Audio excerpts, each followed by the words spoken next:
Okay, so I'm going to kick off this breakout session. My name is Ruth Owen, and I'm the Deputy Director at FIANSA. FIANSA is European Federation of Organisations Working on Homelessness. So we exist to support progress towards the goal of ending homelessness in Europe. And we have members who are organisations working on homelessness across the European Union. And we've existed for about 30 years. The title of our session today is Housing the Solution to Homelessness in Central and Eastern Europe? I guess the background to that question is that homelessness has for a long time, and unfortunately still is, often perceived as a social or an individual problem that's to do with people's problems, and the solutions therefore tend to be social interventions rather than a home per se. And there is internationally a kind of growing consensus that actually the solution to homelessness is housing. And while homeless people may have other needs, just like anybody else, what they primarily lack and need to stop being homeless is a house. And then there is a tendency, sometimes we hear a lot in FIANSA, that, yeah, that's true in principle, but in Central and Eastern Europe, it couldn't work like that. It's not so simple. Housing is not the solution to homelessness for a variety of reasons. So we thought we'd put that question to some experts today, and we have 4 great experts to discuss it with us. We have changed to the program. Jan Milota from IQ Roma Service is with us from Czechia. I think initially on your programs you will have seen Stepan Rybka, but they are colleagues and work together, and Jan has a lot of interesting expertise to share with us. We have Jakub Wilczek. Sorry. Oh, hello. Jakub Wilczek, who is the Vice President of FIANSA and also the President of the Polish Federation for resolving the problem of homelessness. Nora Teller from the Metropolitan Research Institute in Hungary, and Tomasz Dobrowicz from Notabene in Slovakia. So I'm going to start the panel by just asking our panelists to respond to this title question in a few sentences. Is housing the solution to homelessness in Central and Eastern Europe? Perhaps, Jan, you could kick us off.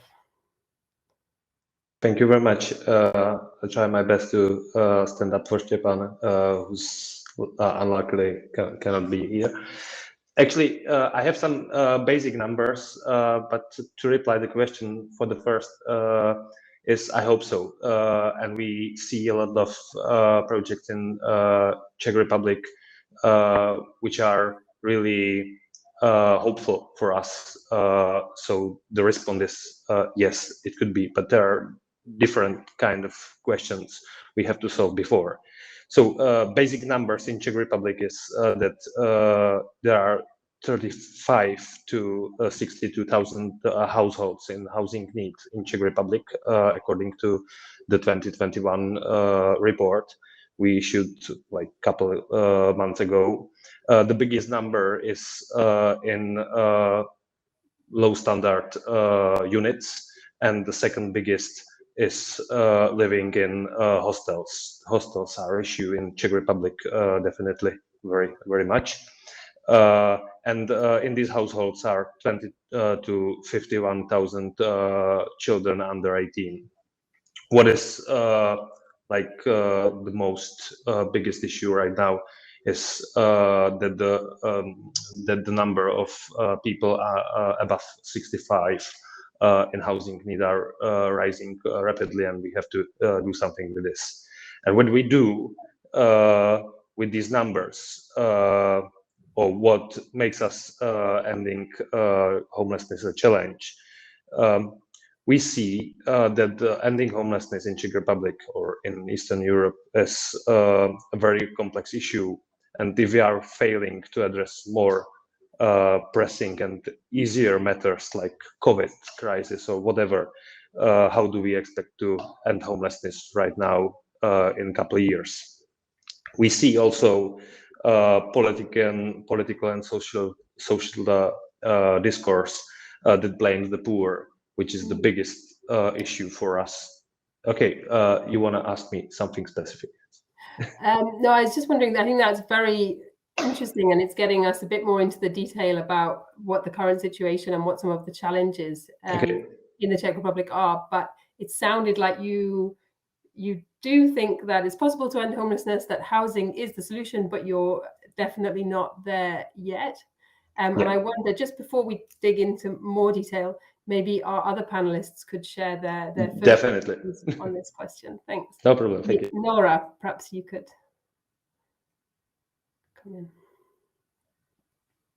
Myself. Yes, right. Obviously, it's always easier to tease the components of the question first, no, and then get you something which may be not really provocative, but I hope so, at least a little bit. So I would turn it a little bit into a different angle, of course, as expected, no? Because obviously there is a shortage of affordable housing. So I think the solution for those in need of housing in general is an issue of affordable housing. And for people with more specific needs, including those who have lost all their resources or who consumed all of their social network capital, and thus they could not mitigate the risk of losing their homes anymore, and ended up in the most extreme form of housing insecurity, or lost their housing. This is an additional something, no, on the top of this affordable housing question. Because in reality, only a part of these people are served within the homeless sector, in a way. No? But the homeless service sector is small. This will lead us to another question that we will discuss here together. And very oftentimes, this is limited to humanitarian and aid. So the quality of what is provided to them is really like a heated room and not even good food. No? So let's say a heated room. So again, hypothetically, if people had received the support needed and then avoided the risk to lose their home, then that particular pressure on the affordable housing sector would be much lesser. So again, there is an additional focus now coming in. So where these services can be provided, this is very oftentimes a matter of location. So affordable housing in a good location with those services that are needed to tackle those inefficiencies or incompletedness of social networks, support networks of these people, that would be like the first little piece of the cake, no, that should be put here on the table. So, these services can be very, very diverse, and I think we will come back to that. Because when we discuss housing first, we always come back to this: what should be part of the portfolio provided in these countries, which are not available for the homeless people prior to the big problem, and then also after they have lost their housing. But maybe one more issue, and I think this is very characteristic in each of these countries where we are now. So the 4 Central East European countries sitting here around the table with you, Ruth, is that there is vacant housing in these countries. There's a lot of vacant housing. The problem is that the vacant housing is not there where it should be. And there is a good reason why those houses are vacant and why the others are not. So this particular pressure on selected housing markets within our regions explains a lot, again, how actually the solution to homelessness should be thought, because it's in gross pose, it's in big cities. So it's again a rural-urban problem too. So what you have to solve, to tackle the housing pillar of tackling homelessness is the locational, the affordability, and the service package of this housing, and the timing of it. So when you provide it, it's a complicated stuff. Okay, thank you. So very comprehensive picture. I think, yes, housing is a big part of the solution, but it needs to be the right kind of housing in the right place at the right price. And the right time. And the right time. Yeah, perfect. Right, Jakob? Well, I think that housing is absolutely the solution to homelessness in Central Eastern European countries. I think the real question is, are the Central Eastern European countries able to introduce housing as the solution to homelessness? Because we have different conditions, we have different problems on the housing market than the Western Europe. We probably have less goal-driven governments and local authorities. But the alternative, i.e. shelters, are the same in Western and Eastern Europe. And the problems caused by the shelters, by the shelter-based system are the same too. It's alienation from the society, it's dependency on the shelter and the group living there. It's people who need intense support, who just bounce from the system, and in result, the shelter system results in long-term chronic homelessness. So, yes, absolutely, the housing is the answer to homelessness. The problem is, are we able to introduce it? Okay, thanks. I think we'll be digging into that question a bit more with the half an hour that we have left. But Thomas, I'd like to ask you to come in and just share your first sort of general response to this question: is housing the solution to homelessness in Central and Eastern Europe? I would join the team and said definitely yes. And if it comes to the longer answer, it's maybe yes, but I think we all are dealing with some, maybe not even geographically, but historically references and specific obstacles that we have to overcome in our countries. We have quite similar history, and I just wanted to point out a part of this introduction. Today we have 32 years from the Velvet Revolution.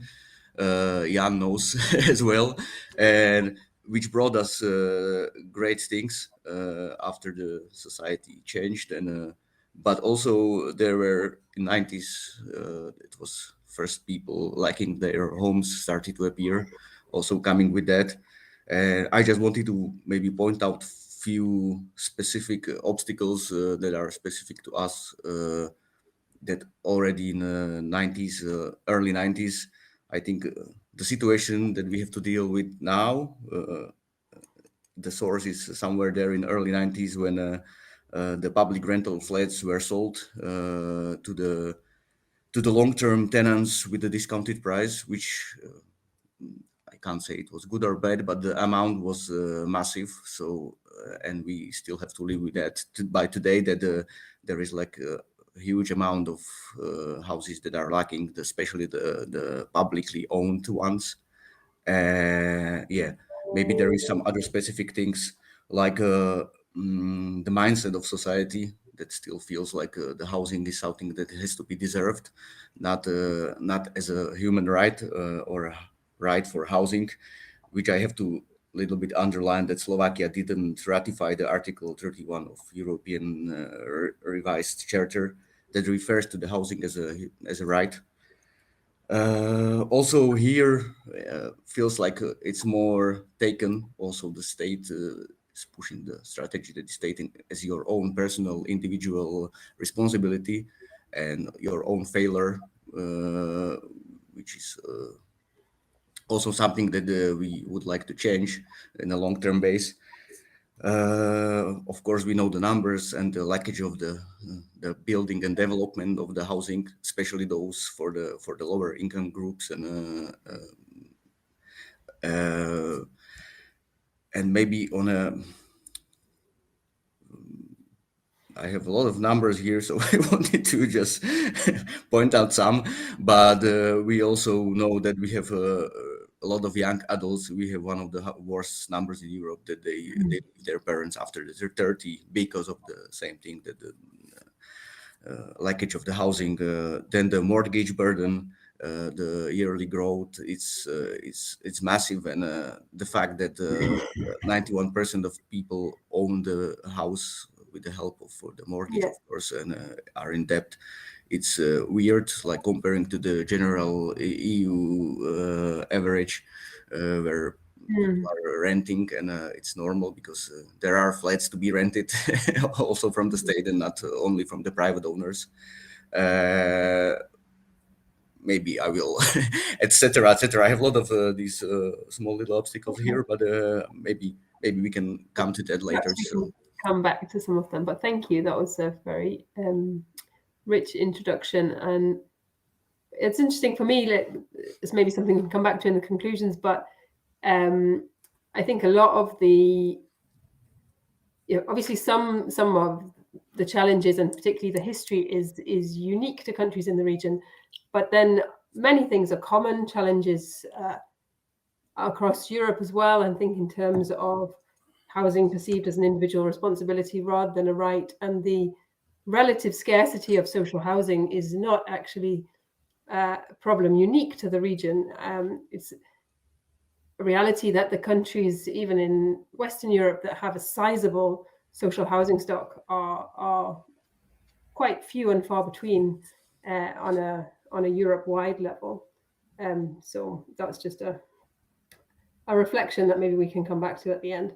I'd like now to think a bit more in terms of homeless services and solutions to homelessness per se.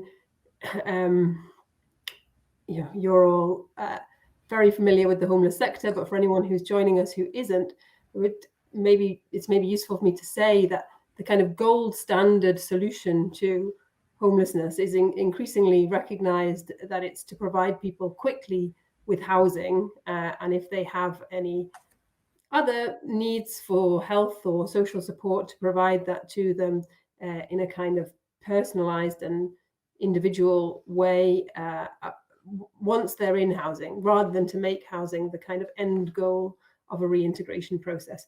And the the poster boy of this kind of approach is a model called Housing First, which is initially developed to support people who've been homeless for a long time and have complex support needs, and who genuinely, I think, were often dismissed as just not being able to manage a tenancy and live in normal housing. But it turns out if you give them access to housing and then support them with other problems, they tend to do very well. And kind of evaluations internationally show that like more than 80% of them manage to maintain their housing.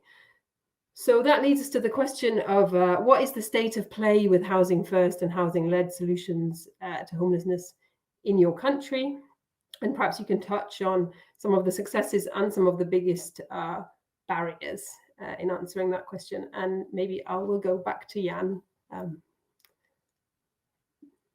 to start with, please. Okay, thank you.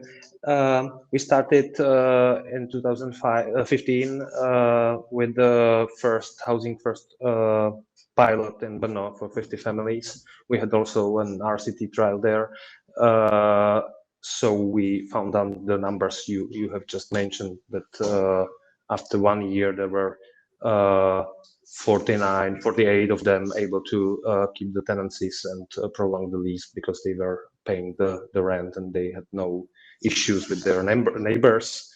They were starting in 2015-16, and in 2016 we started also Housing First for adults with complex needs in Liberec and Prague 7.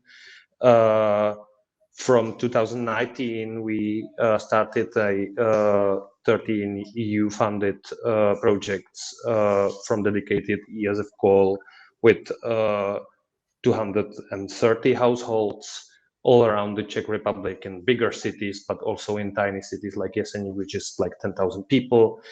These are really, really tiny projects for 5 to 10 people, sometimes more. The biggest project is running in Ústí nad Labem, which is northern Bohemia. It's intended for 35 households, mainly families with children, which is biggest issue in Czech Republic, because these are living in poor condition of the hostels and things like this.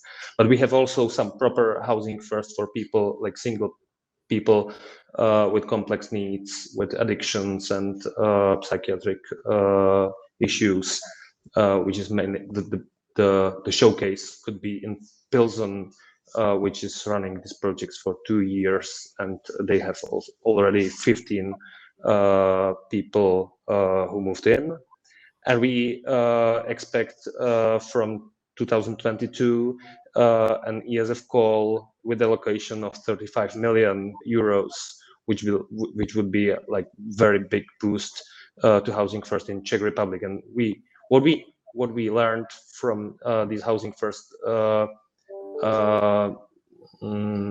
project is that regarding the families with children, we have to address the domestic violence and trauma, which is on the side of services. Definitely, we have to push more the agenda of the services and to prepare the social workers and the case managers to provide like proper services for this kind of families. And we have to combine the support with the people who know how to work with addiction and other issues regarding the single homeless people.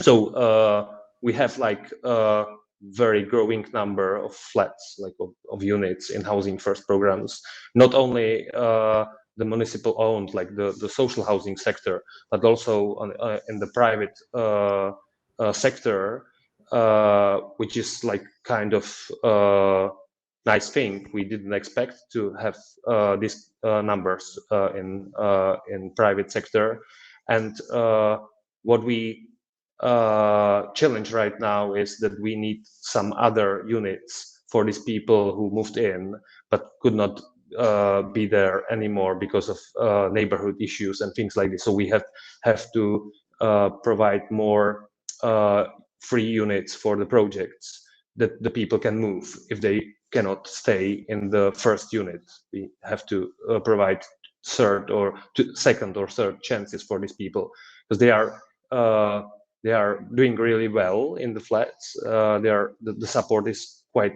good, but sometimes you cannot rely on one flat for a family or a single homeless. So these are the basic challenges and numbers in Czech Republic, and we hope so. We hope that that the numbers will be growing in the next 5 years, and Housing First would be a general strategy for Czech Republic to end severe homelessness, and then some housing-led projects for people who don't suffer combined or very high needs, or they don't have very high needs of support, which is like, I would estimate 50 or to 60% of the people who are coming to our projects. I think we've lost Ruth. I think she lost her connection. Yeah, I see. So maybe Nora, you can. For example, so can I ask one little clarification question? And this is about the second chance, like a plan B, no, for the service provider or for the organization who's running the Housing First project. How do you picture that? So it would be like again a pathway back to the homeless provision sector, into the traditional one, or do you think something else should be there? I got you. I think every project should have some more flats than the people who moved in. So they can, anytime, they can provide another flat for the people who cannot stay in a unit because of the issues of the neighbors or other issues which come up like in time. So I would suggest that every project in Czech Republic or generally in Europe should have like for one person 1.5 flat. If I count it, like if you have 10 people in Housing First, you have to have 12 to 15 flats to provide the second chances or the third chances, which is definitely an issue for us because we have only the number of the flats for the people who move in, and then we cannot provide any other chances, and the people are coming back to the street or to the shelters, which is really like they lose the the momentum in social work, it's like the basic point, if you got me. Thank you. I mean, I think, first of all, sorry about the technical problems. I heard everything, but I somehow got blocked out and couldn't participate anymore. But I think that's my first reaction would be it's a lot of success actually in quite a short space of time, like 5 years. And certainly the mobilization of the European structural funds in a very strategic way is a really inspirational success, and I guess has made some things possible that perhaps weren't possible before. I think the question about needing more capacity in terms of apartments than people that you immediately need to house is a very common finding in Housing First projects. And in Finland, for example, when they built, they had a kind of building construction program to address their long-term homelessness problem. They found that they had to build, I think it was like 2.5 times the number of flats that they had moment, because of also the inflow then going in a program over like a decade. But maybe we could hear the same sort of, where are things at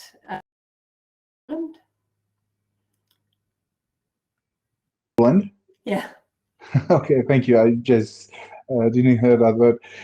Well, the state of play in Poland is that we are quite far behind Czech Republic at the moment, which took me as a shock. On the last Fianza conference, we had a meeting with Czech and Slovak colleagues, and our plan right now is to learn from our Czech friends. But Poland still remains a shelter-oriented country. So, as you said at the very beginning, the housing is still considered a goal of the whole process of getting housing ready. And we have a very little share of housing services, most of which are still transitional housing, not permanent housing. But on the other hand, we are also finishing 2 rather successful ESF Housing First projects. The first Housing First attempt in Poland with 50 housing units in Warsaw, Gdańsk, and Wrocław. And the results of these projects will surely become major discussion points in the debate on the future shape of homeless assistance in Poland. We are also working on a deinstitutionalization, which I will call DI because I hate pronouncing that word. We are working on a DI strategy with 2035 horizon right now. It covers not only homelessness, but also social services for the elderly, people with disabilities, mental problems, as well as people in foster care. And on one hand, the strategy is quite progressive in the area of homelessness. Housing-led and housing-first solutions are clearly the cornerstone of it. For example, we plan to have only 20% of the homelessness services in shelters by 2035. On the other hand, obviously, homelessness is the smallest problems of the problems described in the strategy when it comes to numbers. And even there, we see the inertia sort of being comfortable with the old ways, not only from the central and local authorities, but also from the NGOs. And the inertia of the service providers and the local authorities in other areas, like, for example, elderly care, is even greater and may become actually a threat to the strategy as a whole. We actually recently had one of the ministers saying that DI is, of course, needed, but the care institutions for elderly and disabled people will never completely disappear. Other problem is, of course, housing. Social housing in Poland is very scarce, and private housing is very expensive for Polish conditions, of course. In the largest cities, it is difficult to obtain a decent home, even if one is earning an average salary. The municipalities got rid of most of their housing stocks in the 1990s, and they are usually not thinking of themselves as social housing providers. But the major problem is that there are no systemic ideas from the state how to solve this problem, no matter who actually is in the government at the moment.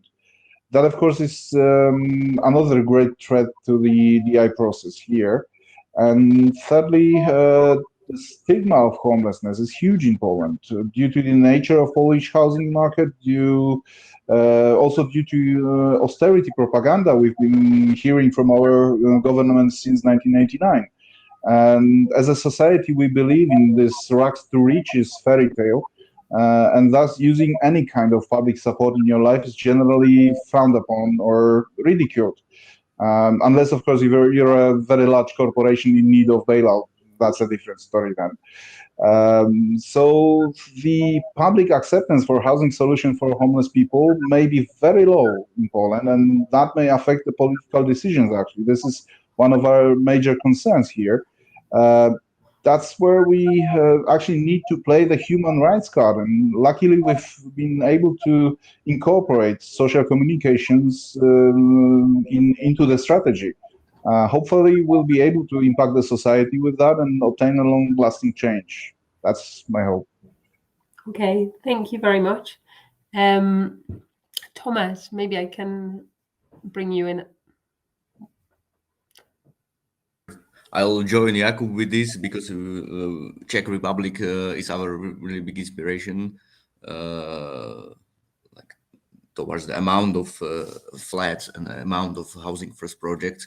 So we are trying to aim that, but there are some specifics like maybe if I just use the simple comparison in Brno, there is a city owned around, I think Jan can correct me, around 23,000 apartments or apartment units, and in Bratislava it's 900, from 900 to 1,500. So yeah, it's a different initial state of the situation. So that's why, that's where I'm heading. That's why, for example, we choose the way to work with the private owners and with the so-called social private or pro-social private owners. So that's where we are trying to head, because the lackage of even if they try to help, because there is a really good situation on the city of Bratislava right now in terms of setting, and but the flats are missing. So even if you try and you have really good people around, it's tough. But coming back to the question, we started in 2016 with the first flat that we got from the pro-social private owner, and since then since beginning it was based on housing first principles, and since then right now we have 15 flats. It moves around that number. 4 of them are from the city of Bratislava, so it's owned by the city, but we do all the support and everything and the rest is just private. So that's the situation of our organization. But the rest of Slovakia, there is one more housing project based on housing first principles in Bratislava. It's other organization working with homeless people, Vagus. And the rest, there are projects in the east of Slovakia, in Košice. It's Dedo Foundation, and they work with homeless families. So that's their project. They have a really good cooperation with the city of Košice. But we know this term is already incorporated in other municipalities, and in smaller towns they started to contact us and consult things, which is already some success. And yeah, maybe the big step was last year, because yeah, we had a discussion with my colleague Nina, like when did we hear, or when there was the first time introduced the term housing first in Slovakia. So we came to somewhere around 2014 maybe, and since then, especially my colleague Nina, since 2015 she's repeating this term all over again to the politicians, to everyone. And now finally, after 6-7 years, there was a big national call from Ministry of Social Affairs, which is named affordable housing with housing first elements. So we feel it's already success that they started to use this term, and they started to make the big calls for the organizations to incorporate these housing first elements in their housing projects. So that's already something. So until now, the plan is until 2023, we estimate like considering the all organizations, they got some money. We estimate maybe from 100 to 200 new apartments based on housing first principles. So that's something that's good and it's moving. So I would say, yeah, that's about that. Yeah. Okay, thank you. That's really interesting, and also I think sounds like quite a lot of important success as well as the barriers. Nora, could I bring you in? Yeah, just some brief. I think that the history in the Hungarian context goes back to a little further, but the scale one could arrive in this country is very, very limited. So whereas I think the first attempts really go back to mid 2000s, where there was a very small program called Back from the Street into first the shelter system, but also some more housing-like solutions. Then the first big lever into this whole question was the previous period of EU funds, where very consciously ESF was used in 13 Hungarian cities to run small projects. These were 20, 30 people put into housing with a couple of support services. But the main idea was there to bring these people close to the labor market, which is not a housing first approach, to the whole situation. But this driver of support the people to be more self-reliant in terms of their financial means, that has been the guiding principle. And in this current period, there is again EU funding flowing, luckily, into the system, and obviously a threat for the next multi-annual financial framework, where the line ministry wants to take the step back and doesn't want to support it anymore. But here, the perspective has been changed into really to assist people sustaining their homes. And Esther Somogyi, my colleague, she is working on the evaluation of the currently running projects, and she just had some data. She just shared some data showing that the housing retainment ratio is around 50%, which is still super low. And this is the capacity of that particular model that is being implemented. But this is still much better than what normally the social housing system's barriers would achieve, and take only those cherry-picked people who have not been really living in the streets, don't have those complex needs. So otherwise, these people would not have even access, not even half of them, no access to regular housing. So these are really very, very small projects. Approximately a third of the people have very complex needs. So serious psychiatric problems, serious addictions. And for example, the service provision around these problems is very shallow in the Hungarian context. So it is not provided to them in either of the institutions they will land, be it just psychiatric institutions. And what is also very interesting is, and this is why actually the Czech history into the housing first issue is rapid housing. So where people are there losing their housing, you have to bring the families together, don't make them lose their children, because otherwise you cannot restore those families anymore. And the currently ongoing housing first projects in Hungary finally also have some families in. The previous ones didn't have that. So partnerships plus the connections or reconnections to one's children is now being facilitated. And this is quite a tangible result in some cases, that you can fix some issues on which later on these people can build. Maybe one final remark, because we're running really out of time, is that what is not happening, and I think this is the biggest challenge, how actually the line ministry can turn out from this whole development and say, we're not interested, thank you, let's spend money on something, is that cannot make that, but cannot take the development path of moving away from the merit-based service provision to needs-based. No, we don't even make that rights-based approach to housing. That would help a lot if homelessness wouldn't be criminalized in Hungary and so on. So I think we're really very far away from what contextual conditions should be met in order to make an approach quite obvious that would be the way forward. Okay. Thank you. There's we only have 5 minutes left, and there's so many other things that it would be really interesting to dig into. But I guess what I would take away as a answer from all of your input is like a yes in general to the to the question, the title question for the session. Housing is the solution, and there is quite a lot of small-scale success in the Czech Republic, really building towards larger scale success.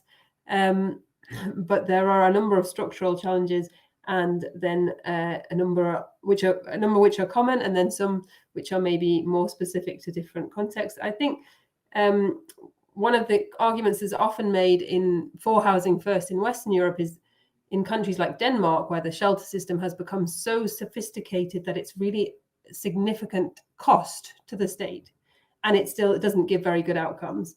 That is used as a sort of extra argument for housing first. And I guess in many of your countries, the cost of the shelter system is just not high enough to make that argument. Is that a big problem, or do you think that the argument that you can just build the argument otherwise, or like would it be? Do you think you have to pass through that system of investing and investing and investing in the shelter system and then turn it around, or do you think that can be avoided? I think we have already made the mistake of building a huge shelter system. In Poland, we've been building it for the last 30 years, and today it's really difficult to even think of helping people out of homelessness in a different manner. Officially, we have circa 30,000 homeless people in Poland, and we've created about 25,000 bed places in various institutions for them. And it's really hard now to make people think of turning their backs to what they've built and start helping in a completely different way. And I don't mean only the government, central and local, but also majorly the NGOs who run most of the services. And even the fact that the half of Polish homeless population is suffering from homelessness for 5 years at least, and half of that half for 10 years seems not to be changing minds very much, especially on the local level. We're just used to this fact, and that's it. The only difference between East and West in this mistake we made is that our ineffective shelter system is not expensive. Western ineffective shelter system is very expensive. Ours is not. It's actually very cheap. And usually it comes at the cost of low services standards, which of course is a shame. But actually, I think there is a chance for our cause here, because on one hand, the economic factor is, of course, a huge argument against leaving the shelter-oriented thinking. But I believe that by promoting human rights approach, human rights of the homeless people, we can turn the low service standards and lengthy homelessness episode into an actual argument for the urgently needed change. Okay, that's a hopeful goal, I think, to end with. We only have 1 minute and 44 seconds left. Is there anything that any of you would like to say just to close the session?